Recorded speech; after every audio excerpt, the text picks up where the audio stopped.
Good morning बच्चों। Please sit down. एक कहावत है कि मनुष्य से बड़ा है केवल उसका अपना विश्वास और स्वयं उसका ही रचा हुआ विधान। अपने विश्वास और विधान के सम्मुख ही मनुष्य व्यवस्था अनुभव करता है और स्वयं ही वह उसे बदल भी देता है।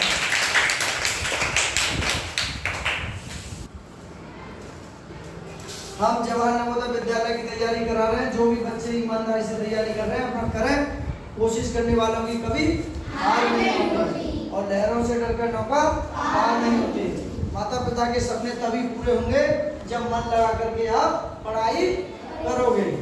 चलिए देखते हैं एक सवाल। आई कॉन्टैक्ट इन व्हाइट बोर्ड। सभी बच्चे व्हाइट बोर्ड की ओर देखें और ध्यान देखें, मन लगा करके समझें। देखिए, जवाहर नवोदय विद्यालय प्रवेश परीक्षा सैंपल पेपर 1 अंक गणित का है। हमारे जो है 6 क्वेश्चन है और एमडी एकेडमी मैथड का एक चैनल है। तो देखिए, एक स्कूल के 1000 छात्रों में से 330 बस से आते हैं, 400 पैदल आते हैं और बाकी छात्रों को उनके माता पिता छोड़ने आते हैं। स्कूल के कितने प्रतिशत छात्र बस से नहीं आते हैं? अब देखिए इसको सॉल्व कैसे करते हैं। कुल यहाँ लिखेंगे कुल छात्रों की संख्या, कुल छात्रों की संख्या, कुल छात्रों की संख्या 1000 कितनी है? 1000। फिर लिखेंगे बस से जाने वाले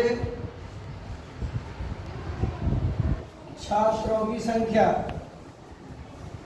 छात्रों की संख्या कितनी है? 330। अब लिखेंगे बस से न जाने वाले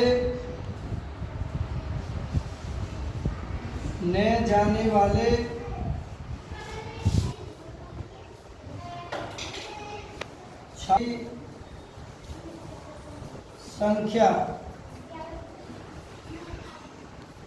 तो देखिए 1000 में से 330 बस बचेंगे। 1000 में 330 घट जाएंगे 670।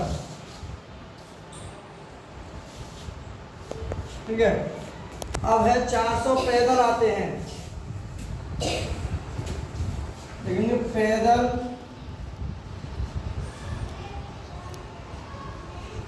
पैदल आने वाले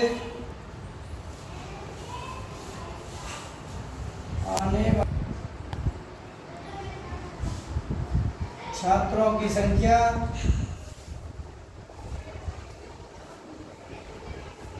की संख्या 400 है। कितनी है? उसके बाकी छात्रों को उनके माता पिता छोड़ने आते हैं। स्कूल में कितने प्रतिशत छात्र बस से नहीं आने वाले छात्रों की संख्या पूछ रहा है। तो यहाँ लिखेंगे अवेस्ट प्रतिशत।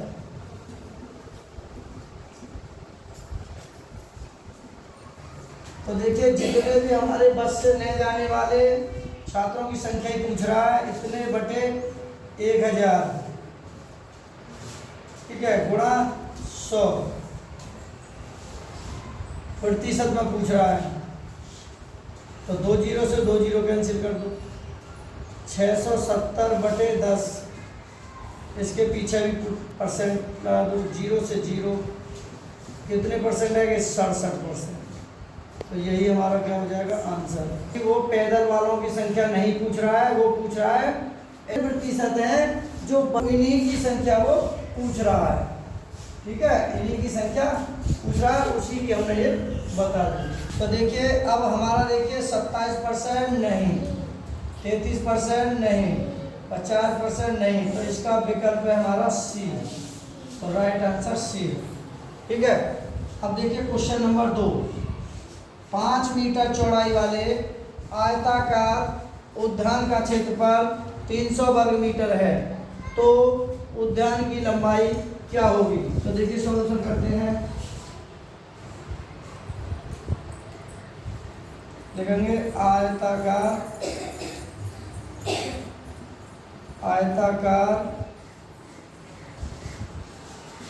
उद्यान में बगीचा होता है।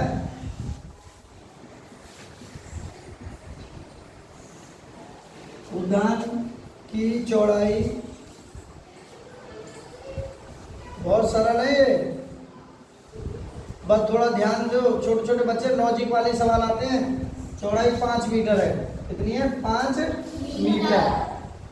ठीक है, अब वो कह रहा है चौड़ाई वाले आयताकार उद्यान का क्षेत्रफल, तो लिखेंगे आयताकार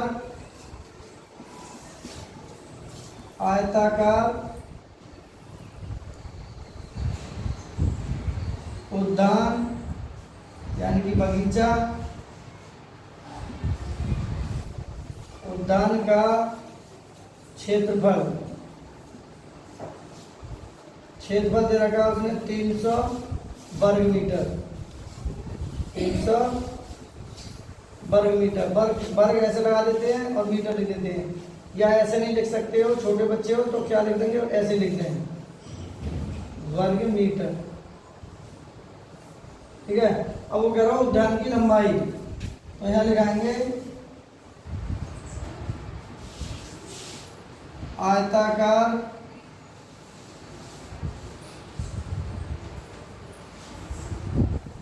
उद्यान का क्षेत्रफल, फार्मूला है लंबाई गुणा चौड़ाई, लंबाई गुणा चौड़ाई हमारा फार्मूला है। अब जो जो चीज इसमें दी हुई देखिए, क्षेत्रफल ले लेंगे 300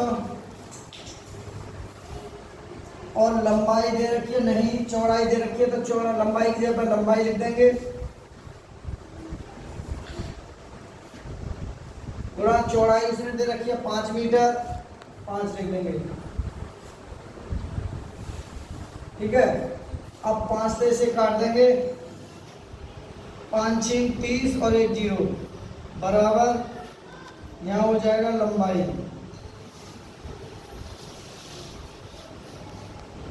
तो देखिए लंबाई इसकी जो आई है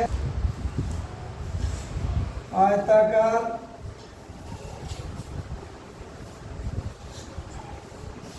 उद्यान यानी बगीचा, उद्यान की लंबाई कितनी आई है? 60 मीटर। तो यही हमारा क्या हो जाएगा? आंसर हो जाएगा। बहुत सिंपल है, क्योंकि हमने ये छोटे बच्चों का सबसे बेसिक फार्मूला है। ठीक है, उद्यान का क्षेत्रफल जगह 300 लिख दिया, लंबाई हमको ज्ञात करनी है, चौड़ाई ये 5 मीटर लिख दिया, 5 से हमने ये काट दिया 360 बार, तो लंबाई यही हमारी उद्यान की क्या हो गई? आयताकार उद्यान की क्या हो गई? लंबाई। यही हमारा आंसर है। विकल्प देखते हैं। 80 मीटर नहीं, 60 मीटर बिल्कुल राइट आंसर, 20 का सही है, ना सी है और ना डी है। किन किन बच्चों की ताली बजाइए।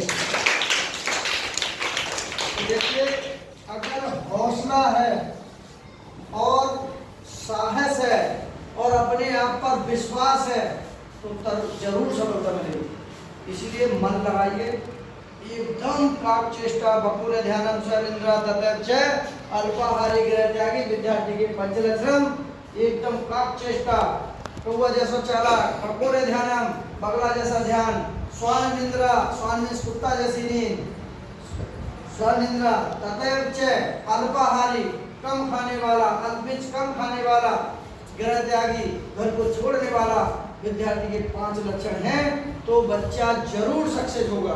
चलिए देखते हैं जलाशय की गहराई कितनी होगी जिसका आयतन 729 घन मीटर है।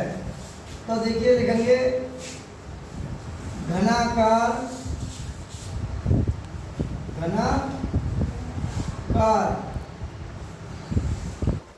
जलाशय की गहराई, जलाशय की गहराई बराबर। तो देखिए घनाकार का मतलब है घन का ऐसा लिखेंगे, घन का आयतन। देखिए घनाकार जलाशय का आयतन। तो देखिए अब आगे लिखते हैं हम। तो आयतन कितना दे रखा है उसने? 729। अब 729 को अगर हम काटते हैं तो देखिए वैसे तो 3 से भी कट जाएंगे, तो ये 3 से काटेंगे तो देखिए 3 दूनी 6, 1 बचा 3 चौक 12, 3 तिया 9, फिर 3 से काट देंगे, 3 अट्ठे 24, 3 एकम 3, फिर 3 से 3 दूनी 6, 3 सत्ते 21, फिर 3 से 3 निम 27, फिर 3 से 3 तिया 9, फिर 3 से 3 एकम 3, तो 1 2 3 4 5 6। ठीक है, तो देखिए इसका जो है ये 9 का घन है। 9 का क्या है? तो देखिए 3 3 के जोड़ा बनाते हैं घनमूल में। घनमूल में क्या बनाते हैं? 3 3 के जोड़ा, 3 की घात 3 और ये भी 3 की घात 3। तो यहाँ हम लिख सकते हैं, तो देखिए यहाँ करेंगे इस तरीका से घनमूल लगाएंगे तो ये आ जाएगा 3 की घात 3 गुणा 3 की घात 3। ठीक है, इसके बाद करेंगे देखिए अब ये घनमूल है तो इस घनमूल से ये घनमूल सब कैंसिल हो जाएंगे, तो यहाँ घनमूल नहीं बचेगा, तब केवल ये संख्या और ये संख्या बचेगी 3 गुणा 3। तो अब देखिए 3 में 3 की गुणा करेंगे तो 3 तिया 9, ये 9 मीटर हमारा आंसर आ जाएगा। क्योंकि घनमूल लेने पर यहाँ लिख सकते हैं घनमूल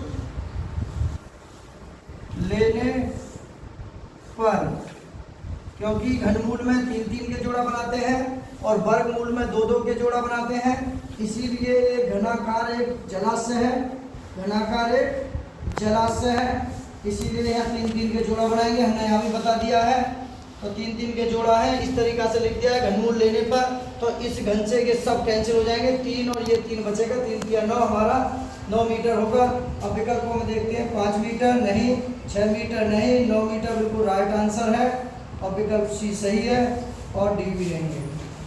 बहुत आसान है। ठीक है, अब देखिए कितने की राशि 5 वर्ष में 7800 रुपये होगी। तो देखिए दर पूछ रहा है, तो देखिए हम मूलधन लिख देंगे।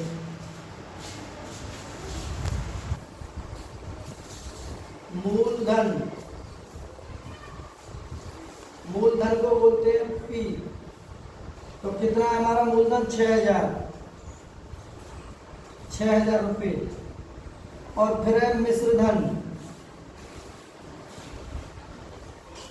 मिश्रधन को बोलते हैं ए, तो वो है हमारा 7800 रुपये।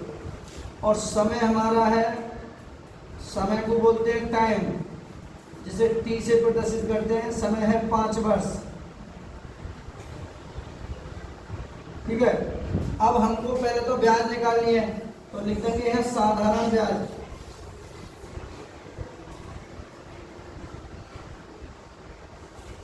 साधारण ब्याज, साधारण ब्याज का सूत्र है मिश्रधन,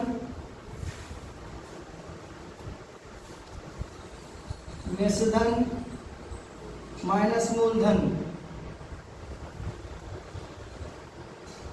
यानी कि पी। तो वो हमारा 7800 है माइनस 6000, इन दोनों को घटाएंगे तो हमारे पास बचेंगे 1800 रुपये। और 1800 रुपये आ गए हमारे ब्याज के। ठीक है, अब हमको निकालना है दर। तो दर का एक फार्मूला है, दर परसेंट में होती है।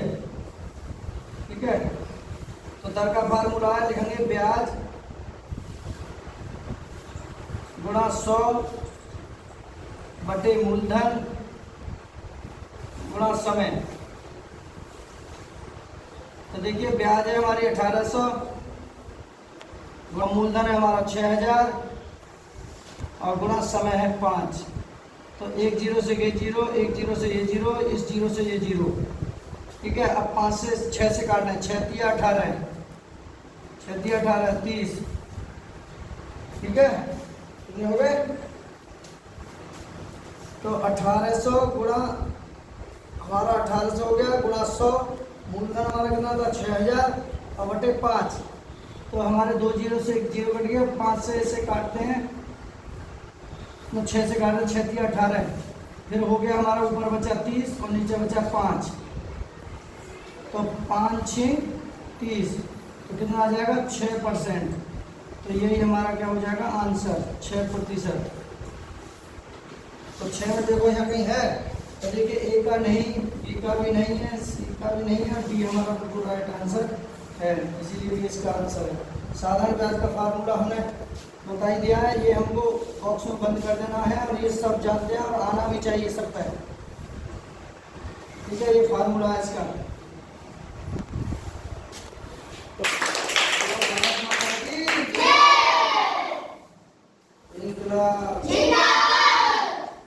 तो देखिए जो बच्चे मेहनत करेंगे ना उन्हीं को सफलता मिलेगी, बिना करे जय जयकार नहीं होगी।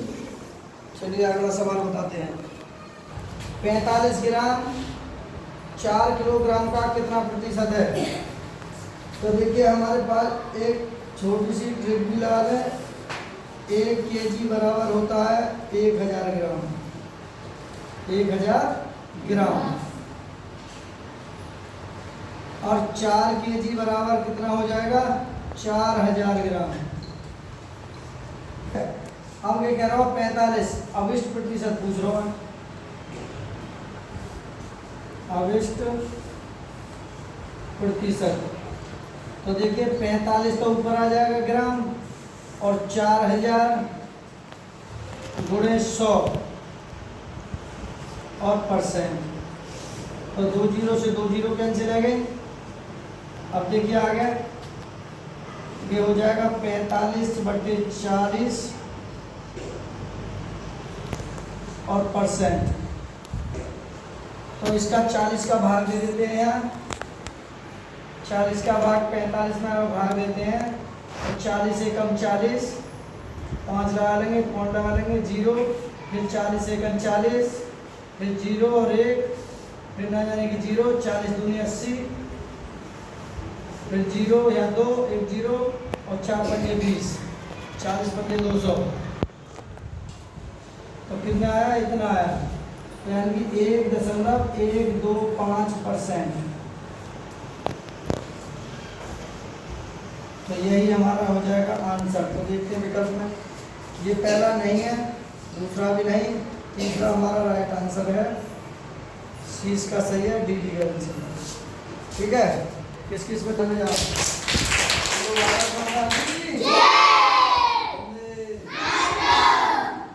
अच्छा ये बताइए ईमानदारी से, चलिए देखते बाद में अभी चेक करेंगे। और इस संख्या के 70% में से 90 घटाया जाए तो रिजल्ट 120 आता है, संख्या का मान क्या होगा?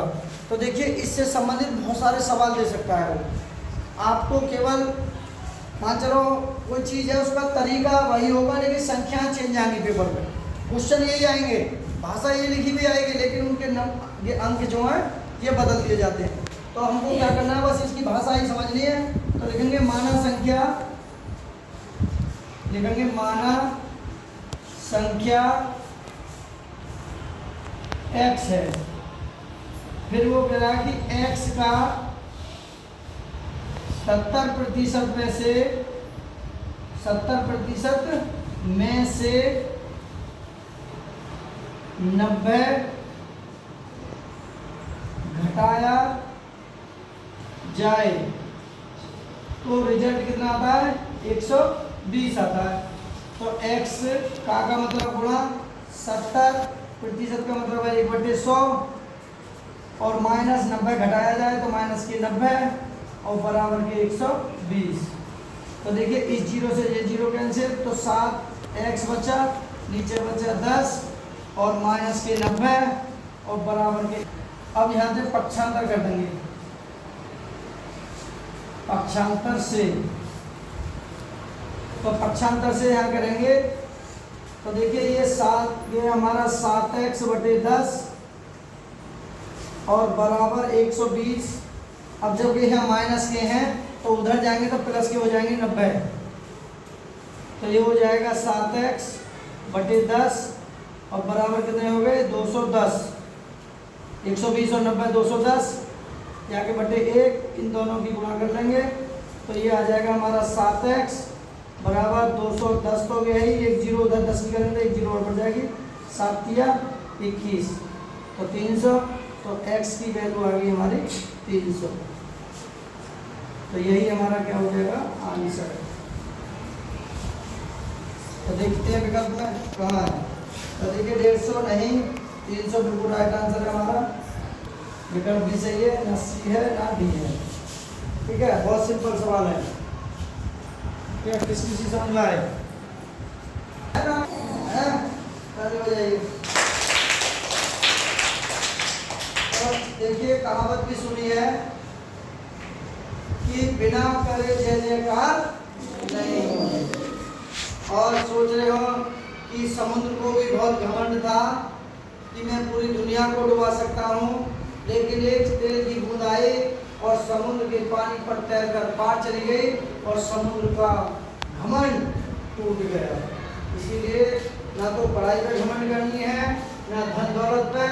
मन लगा के पढ़िए, जरूर सफलता मिलेगी। इसीलिए छोटा बनकर सीखिए, एकदम मन लगा कर पढ़िए। कितने बच्चों की समझ में आया? शाबाश, ताली बजाइए। बोलो भारत माता की। वीडियो अच्छी लगी हो तो लाइक करें। Okay bye.